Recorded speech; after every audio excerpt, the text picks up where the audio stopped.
Космос рядом. В Якутске проходит конкурс научно-технических проектов по космонавтике «Звездная эстафета». Школьники читают доклады, представляют поделки и рисунки о космосе.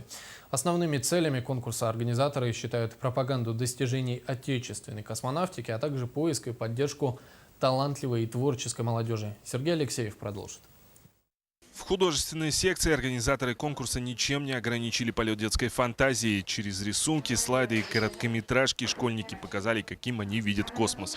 Космонавты, космические корабли, звездные пейзажи и даже инопланетяне имеют место в творчестве юных исследователей. Давно, многие говорили, я вот видел летающую тарелку, или меня похищали инопланетяне. Но это, конечно, все могут быть слухи, но... Например, следы на полях, большие круги, рисунки. Откуда они могли взяться? Это было бы просто, для человека непонятно, зачем человеку делать такие рисунки. И эти рисунки могли бы сделать инопланетяне. Для кого-то модель космоса – это окружающий мир, множество частиц, составляющих единую Вселенную. Во фрактальных узорах они видят туманности планеты и далекие галактики.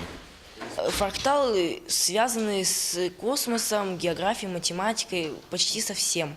Даже с кино. В общем, они почти употребляются везде. Есть они и в природе, и в космосе, даже в математике и географии. Там немного. Как изучение Вселенной помогает развиваться человеку, актуальность астрономических исследований и какими именами называют открытые звезды. На эти и другие темы ребята подготовили доклады в астрономической секции «Звездной эстафеты». Получится у нашей человеческой цивилизации выйти за пределы Солнечной системы, то тогда, как я думаю, профессия космического психолога будет очень востребована. Космос ждет конструкторов скафандров, психологов и гидов.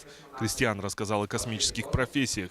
Он, наверное, один из немногих в наше время мечтающий стать космонавтом. Думаю, между гуманитарными профессиями и техническими профессиями, меня больше тянет космос. Если мне позволит здоровье, я бы стал космонавтом-исследователем. Неважно, кто из них кем станет – художником, строителем или археологом. Главное, что теперь космос стал частью их жизни. Сергей Алексеев, Василий Слепцов, НВК «Саха-Якутск».